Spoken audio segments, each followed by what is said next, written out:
আমি শাহেদ। আজকে প্রায় 2 বছর পর নিজের গ্রামের বাড়িতে ফিরছি। এই ঢাকা শহরে এসেছিলাম কাজ করতে। একটা দোকানে পুরো 2টা বছর কাজ করলাম। খুব একটা খারাপ রোজগার করিনি। যা রোজগার করেছি তাতে গ্রামের বাজারে একটা দোকান খুলতে পারবো। এই দোকানের টাকায় আমাদের বেশ চলে যাবে। বাড়িতে আর আছেই কয়জন? আমি, আমার দাদি, আমার একটা চাচাতো বোন ফারিন, আর আমার এক বন্ধু রাশেদ। রাশেদ ছোট থেকেই আমাদের বাসায় থাকতো। ওর দাদা নাকি আমার দাদার সাথে কাজ করত। তারপর থেকেই ওদের পরিবার আমাদের পরিবারের সাথেই থাকতো। একদিন অ্যাক্সিডেন্টে আমার বাবা মা আর রাশেদের বাবা মা সবাই একসাথে মারা যায়। তখন থেকেই দাদি আমাদের লালন পালন করেছে। আমি বেশি দূর পড়াশোনা করতে পারিনি।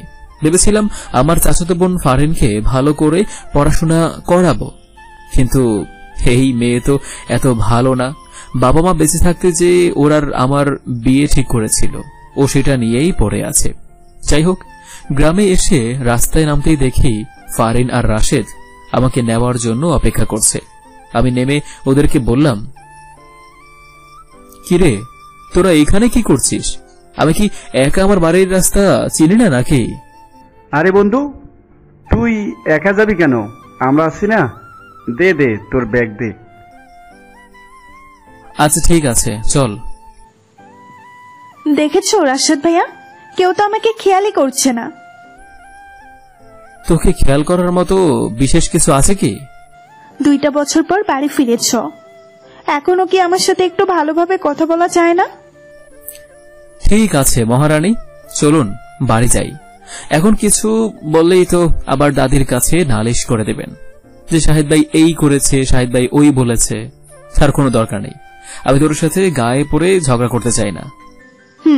সবসময় তো তুমি আগে এসে আমার সাথে ঝগড়াটা লাগাও, তারপর আবার আমাকেই বলো, তাই না? চলো তো রাশেদ ভাই, এই খাটাস পেটার জন্য এখানে আসাই আমার ভুল হয়েছে। আল্লাহ, কি একটা ঝামেলায় আছি আমি। চল চল, সবাই বাড়ির দিকে চল এখন। তারপর আমি ওদেরকে নিয়ে বাড়িতে গেলাম। বাড়িতে যেতেই দেখা হলো আমার দাদির সাথে। দাদি আমাকে দেখে আমায় ঝাপটে ধরল। এই কুচকে যাওয়া চামড়ায় যে আমাদের জন্য ভালোবাসা অবিরাম।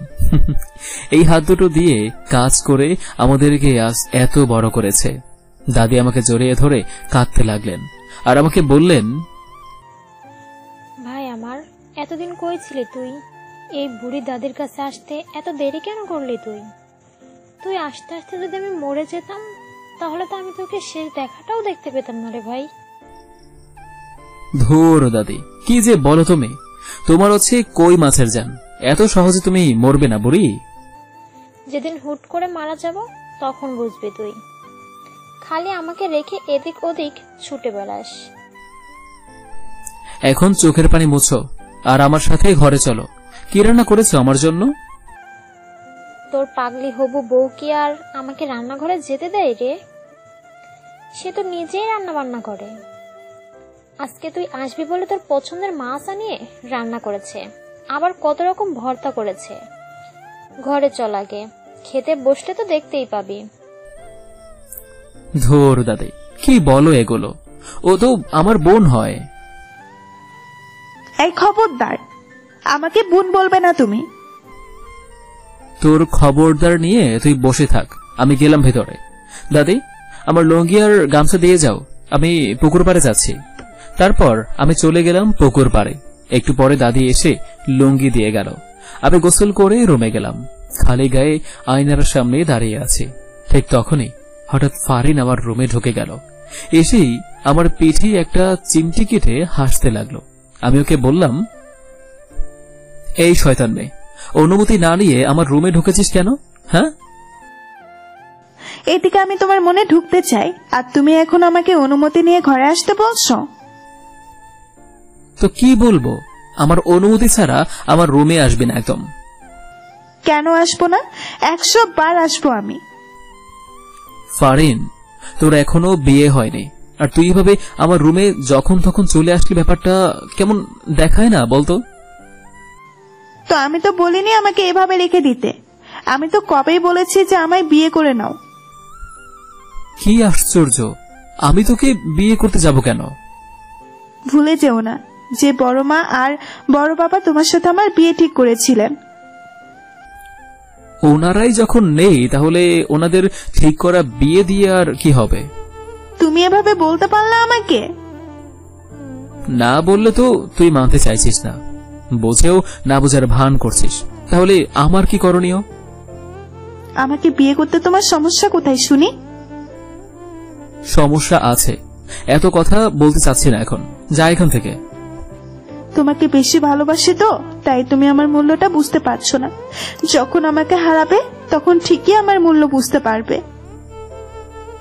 হারিয়েই যা, কারণ আমি কখনো তোকে বিয়ে করতে রাজি হব না।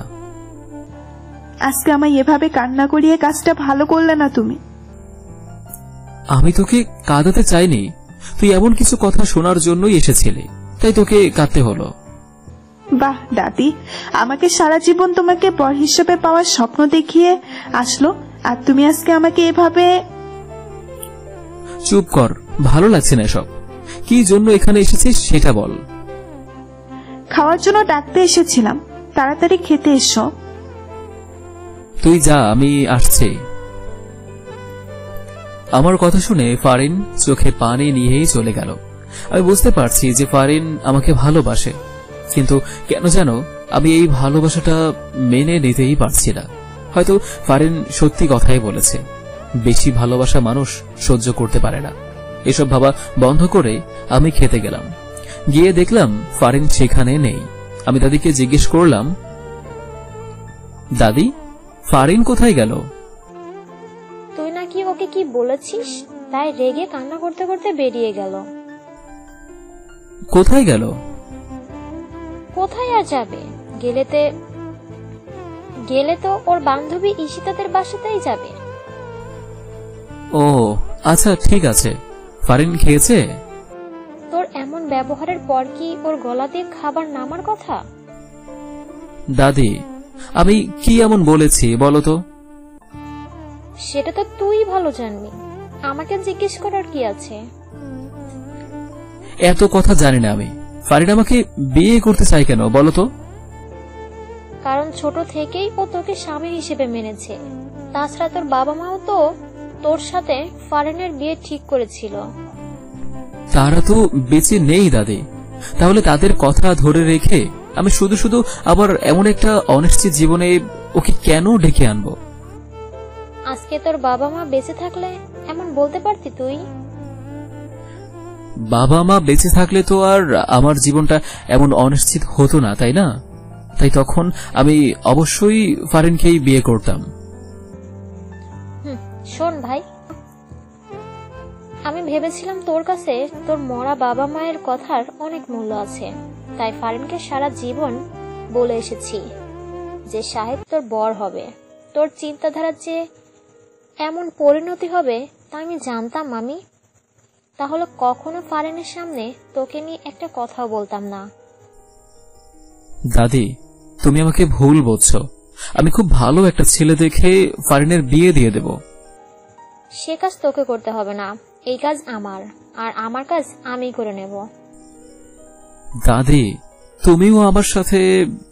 থাম তুই, খেয়ে ঘুমা গিয়ে। আমি আর দাদির কথার উপর কথা বললাম না। দাদি বা ফারিন কেউই আমার কথা বুঝছে না। আসলে আমার তো এত টাকা পয়সা নেই, আমি তো সারা জীবন নুন ভাত খেয়েই জীবন পার করব। কিন্তু ফারিনের তো এই জীবনের প্রাপ্য নয়। ওর তো আরো ভালো আর আরো উন্নত জীবন যাপনের অধিকার আছে। ওকে কেন আমি আমার সাথে বেঁধে রাখব? আমি এত কিছু চিন্তা করলেও দাদি আর ফারিন তো এগুলো চিন্তা করছে না। সেদিন সারা দিন পেরিয়ে গেল, রাত হয়ে গেল, তবুও আমি একটা বারের জন্য ফারিনকে দেখলাম না। পরের দিন সকালে উঠে দেখি ফারিন পুকুর পাড়ে বাসন মাজতেছে। হাত মুখ ধোয়ার জন্য আমিও পুকুর পাড়ে গেলাম। ভেবেছিলাম ফারিন আমার সাথে কথা বলবে, কিন্তু না, আমি ভুলছিলাম। ফারিন আমার সাথে একটা কথাও বলেনি। মেয়েটাকে হয়তো আমি বেশি কষ্ট দিয়ে ফেলেছি। এভাবে কেটে গেল 3 দিন। এখনো ফারিন আমার সাথে কথা বলছে না। এভাবে আমি অতিষ্ঠ হয়ে উঠেছি। তাই আমি নিজেই ফারিনকে বললাম, ফারিন, কি হয়েছে তোর? একই বাড়িতে থেকে একই বাড়িতে খেয়ে আমার সাথে কথা কেন বলছিস না? ও মা, কোথায় কথা বলছি না? দরকার পড়লে তো কথা বলি, অযথা কথা বলার দরকার দেখি না তো আমি। তুই এভাবে কেন বলছিস আমাকে? তাহলে আর কিভাবে বলবো শুনি? তুই আমার সাথে ভালো করে কথাও বলিস না, আর আমার দিকে ঠিক করে তাকাসও না। এসবের কারণ কি?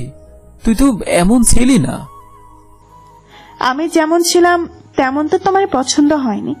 আমাকে তোমার কাছে উটকো ঝামেলা মনে হতো। এখনই তো ঠিক আছে, বাড়ির কাজের মেয়ের মতো রান্না বান্না করি, বাড়ির কাজ করি, দরকার পড়লে কথা বলি না, হলে নাই।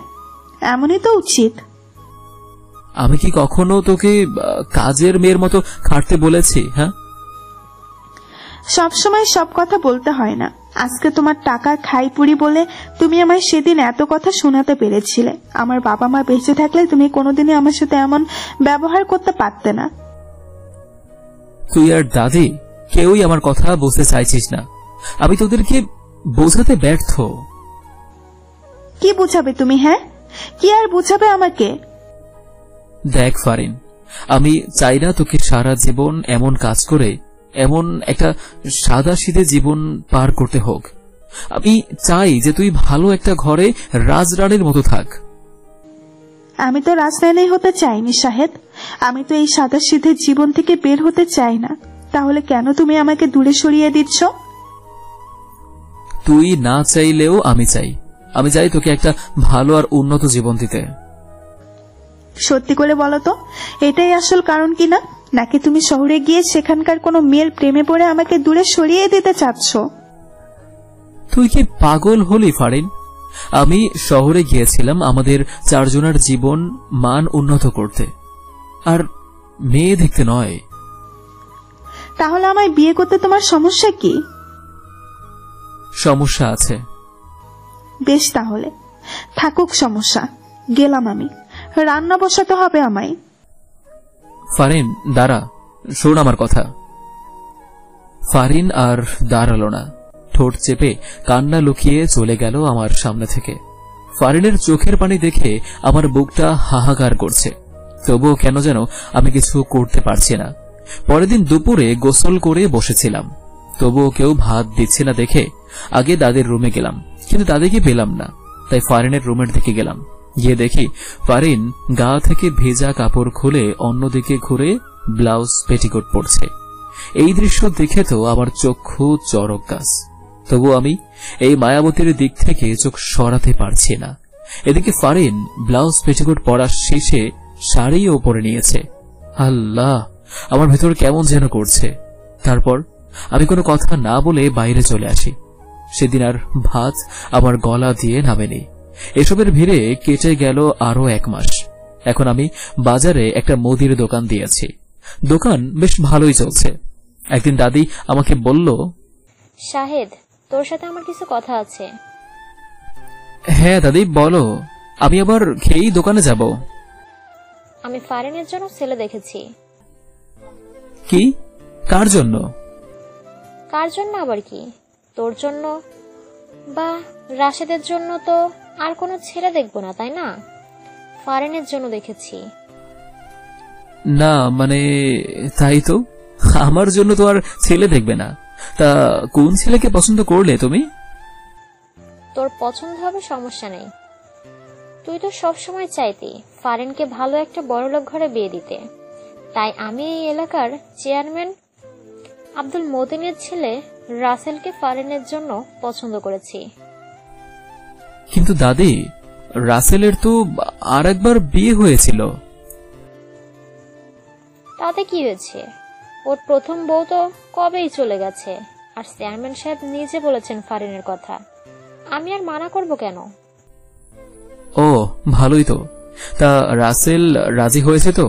আর ফারিন ফারিন রাজি হয়েছে? ফারিন রাজি হবে কিনা সেটা তোর দেখার বিষয় না। দেখো, ফারিন যেন ভালো থাকে, তাহলেই হবে। হ্যাঁ, ভালোই থাকবে।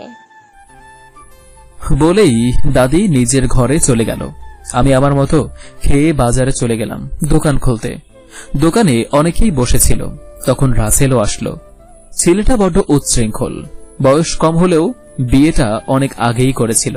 তারপর মাদকে আসক্ত হওয়ার পরে বউ থাকেনি, 2 বছর ধরে একাই আছে। এখন নাকি ফারিন ওর বউ হবে। ভাবা যায়, এমন চাঁদের মতো মেয়ে কিনা শেষমেশ এমন সেকেন্ড হ্যান্ড জামাই পাবে। রাসেল আমার দোকানে এসে কিছু জিনিস কিনে চলে গেল।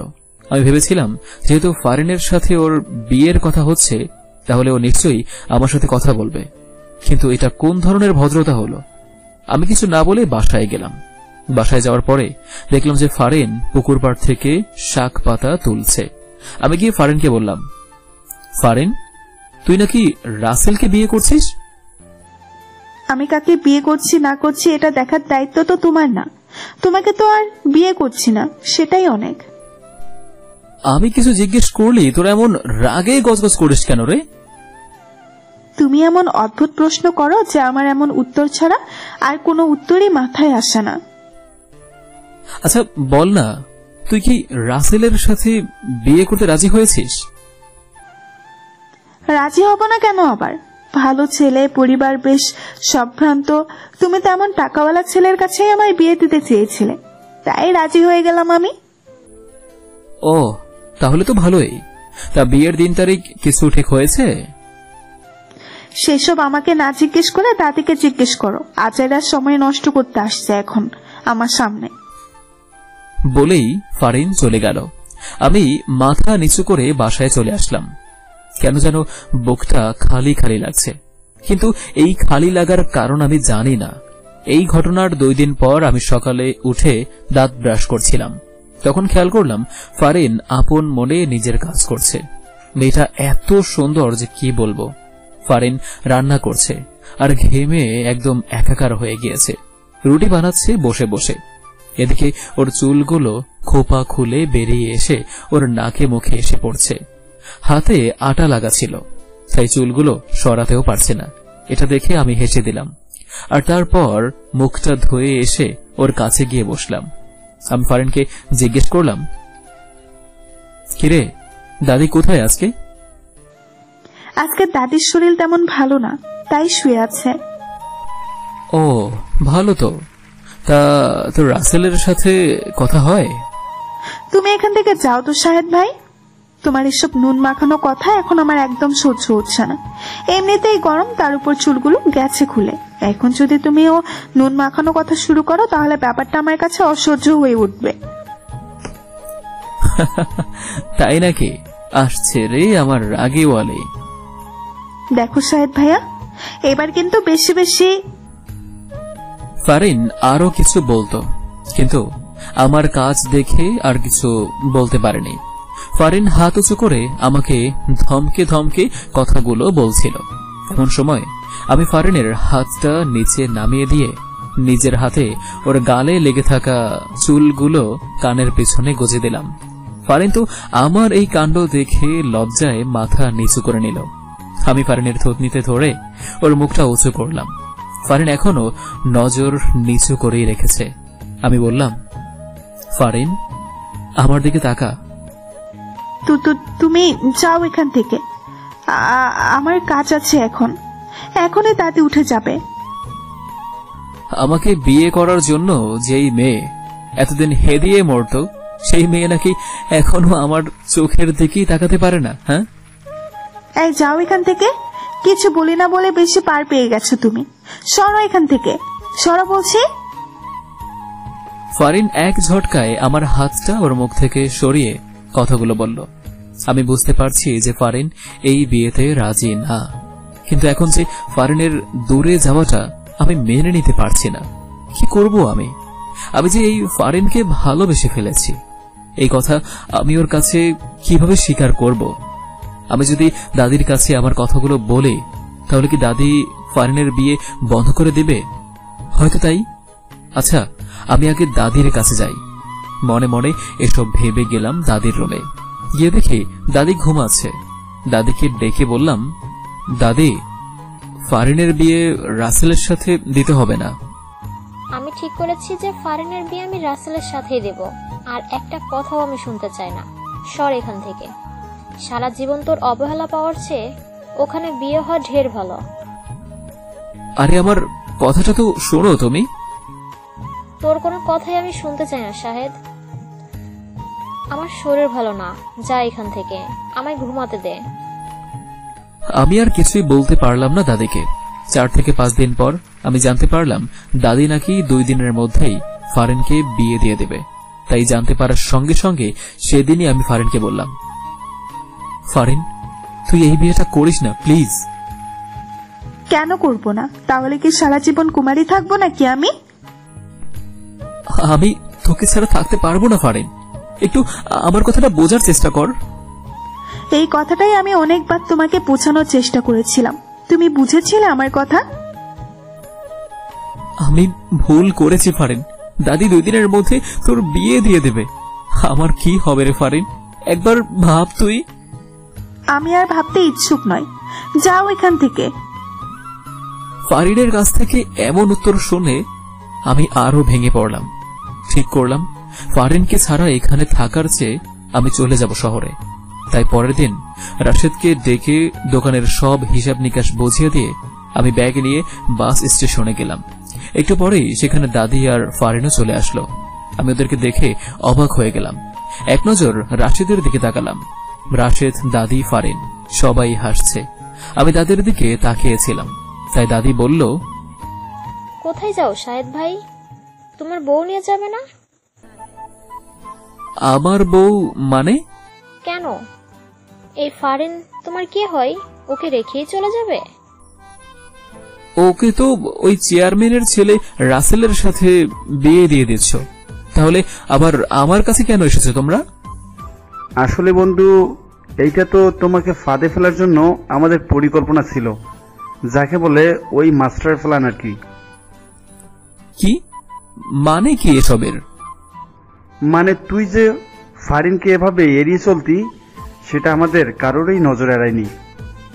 তা তুই যা ভাবছিলি তা বাস্তবে করে দেখালাম, যাতে তুই বুঝতে পারিস যে বাস্তবে ফারিন তোর থেকে দূরে গেলে তুই থাকতে পারবি না। তার মানে রাসেলের সাথে ফারিনের বিয়ে ঠিক হয়নি?